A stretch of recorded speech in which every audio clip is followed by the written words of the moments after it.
ہر شعبے کا ایک ایکسپرٹ ہوتا ہے، ہر لائن کا ایک ایکسپرٹ ہوتا ہے. اس سے ہٹ کر اگر میں چلوں گا تو میرا اپنا نقصان ہے. میں ایک جگہ بیٹھا تھا، تقلید سمجھا رہا تھا جوانوں کو. وہاں ایک ڈاکٹر صاحب بھی بیٹھے تھے.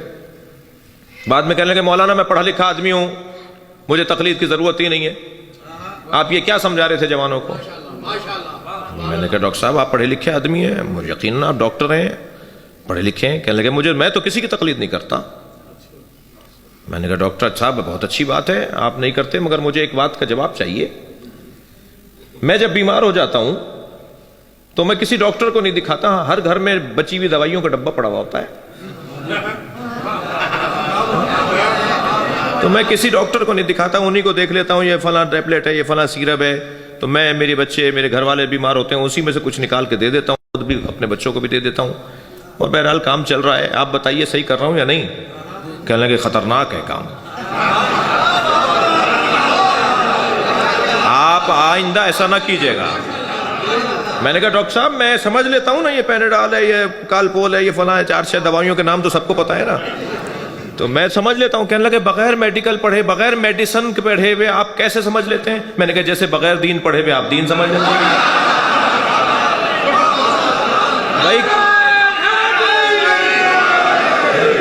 بھائی کون کہہ رہا ہے آپ سے کہ آپ آیت اللہ سیستانی سے نسخہ لکھوائیں جا کر کہ میرے سر میں درد ہو رہا ہے 6 مہینے سے، آیت اللہ سیستانی صاحب نسخہ لکھ دیجئے کہ کیا دوا کھاؤں؟ کس نے کہا ہے یہ؟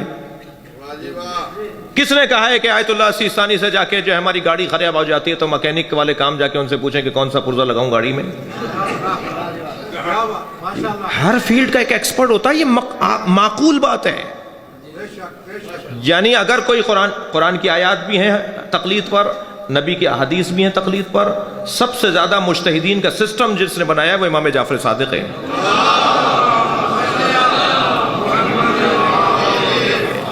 امام عسکری کی سب سے زیادہ حدیثیں ہیں تقلید کے اوپر، کیونکہ امام کو پتا تھا کہ اب غیبت کا دور شروع ہو رہا ہے.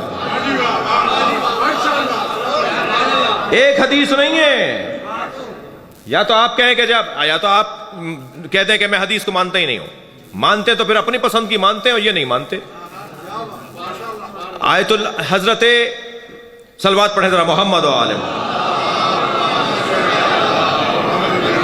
سب سے زیادہ احادیث تقلید پر امام عسکری کے زمانے کی کیوں ہیں؟ اس لیے کہ ان کو پتا ہے کچھ دن بعد غیبت کا دور شروع ہو رہا ہے. جی سسٹم ہے، سسٹم کو توڑیں گے کسی کا کوئی نقصان نہیں ہوگا. جو سسٹم کو فالو کر رہے ہیں نا، لبنان والے، بحرین والے، قطر والے، عمان والے، عراق والے، ایران والے، وہ ہم سے زیادہ سرخرو ہیں. جو سسٹم کو توڑے گا وہ سرخرو نہیں ہوگا. 2 اور 2 4 کی بات ہے. میں سسٹم کو فالو کروں گا، میرا فائدہ ہے. اسی امام بارگاہ کا ایک سسٹم ہے یا نہیں؟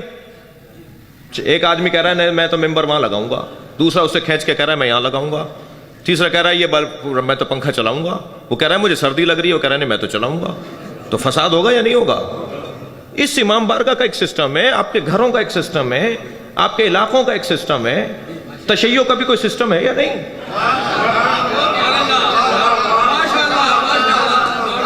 بھئی تشیع کا سسٹم ہی تو مرجعیت ہے.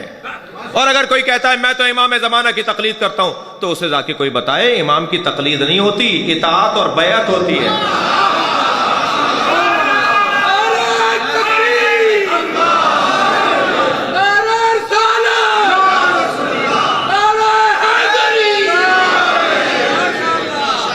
امام کی بیعت ہوتی ہے.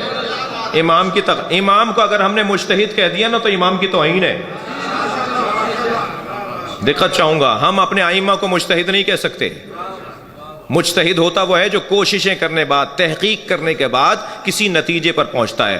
ہمارا امام کوششوں کے بعد نتیجے پہ نہیں پہنچتا، لوح محفوظ کو پڑھتا ہے. اللہ اکبر.